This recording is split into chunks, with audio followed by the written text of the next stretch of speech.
Okay, let's dive right into this explainer. Today, we're unpacking something absolutely incredible. Seriously, it's a topic that's going to completely flip how you think about movement, culture, and history.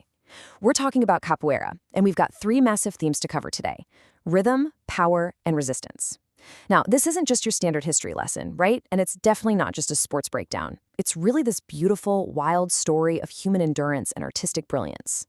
So let me ask you straight up, have you actually heard of capoeira before? Maybe you've caught a glimpse of it in a movie, or, maybe you've walked past a local park and seen people literally spinning and kicking in ways that seem to just completely defy gravity. Or, hey, maybe this is the very first time you're even hearing the word. Either way, you are in for an absolute treat today. Because if you have seen it, you probably notice it's kind of impossible to categorize.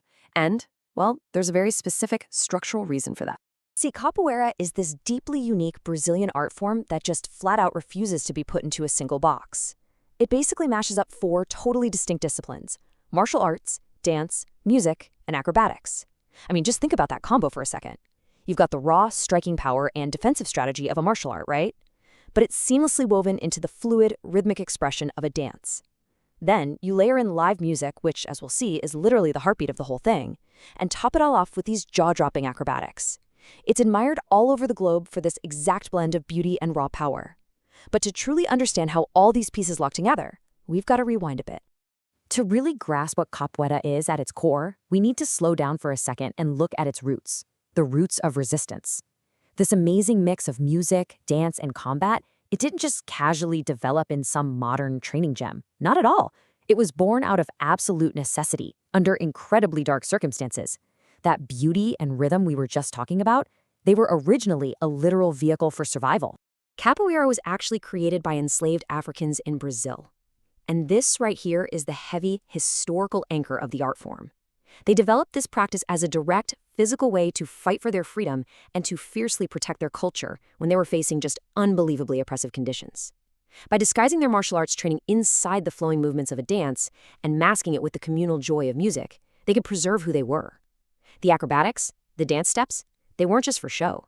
Actually, scratch that, they were a literal shield for the deadly combat training hidden right underneath. By making it look like a harmless cultural dance, they built physical power right under the noses of their oppressors. So, what started as this vital, completely secret tool for survival has evolved into something just globally monumental. Fast forward to today, and capoeira is practiced worldwide. Really think about that profound shift for a moment. This historical practice of fierce resistance didn't just survive the generations, it spread like wildfire into this massive worldwide phenomenon of celebration and unity. You've got people from totally different backgrounds, continents, and cultures coming together to learn this art, all drawn by that same undeniable mix of rhythm and power that was there from day one. Now, what's really interesting about this is how that incredibly rich history translates into physical mechanics today. Let's talk about entering the game. And notice I said game there. Practitioners usually don't say they fight capoeira, they say they play it. It's this dynamic physical dialogue, an intricate conversation where two people are challenging each other, but at the exact same time cooperating to keep the rhythm and flow completely alive. And that game goes down inside the roda. The roda is basically this human circle formed by all the other practitioners, and it is absolutely the energetic center of capoeira. Two players step inside this boundary to interact. But, it's not some rigid, squared-off sparring match. Their movements are just bursting with energy and creativity. It's essentially an improvised conversation using their bodies, dodging, weaving, spinning. And here's the kicker. Every single movement they make inside that circle has to strictly follow the music being played by the people standing on the edge. And that music, it comes from three core traditional instruments. The people making up the roda play the berimbau, which is this really cool single-stringed percussion instrument that basically acts as the commander-in-chief of the game. Then you've got the atabaque, a tall wooden hand drum that grounds the whole beat, and the pandeiro, which is a type of tambourine, adding that driving rhythmic layer. Guys, these aren't just background noise, no way. These instruments literally dictate the speed, the style, and even the aggressiveness of the game. The musicians hold all the power here. If the tempo of the berimbau speeds up, the game inside the circle instantly becomes way faster and more intense. The music and the movement are just totally 100% inseparable. So the crucial point is this. When you're watching the flips, the kicks, the sweeps, and the sweat flying, it is so easy to just see it as a jaw-dropping athletic feat. But as we've seen from its origins with enslaved Africans and the way the roda is literally held together by the community's music today, capoeira is not just a sport. It is so much deeper than physical exercise. Every single flip and sweep is carrying centuries of history, resilience, and community strength.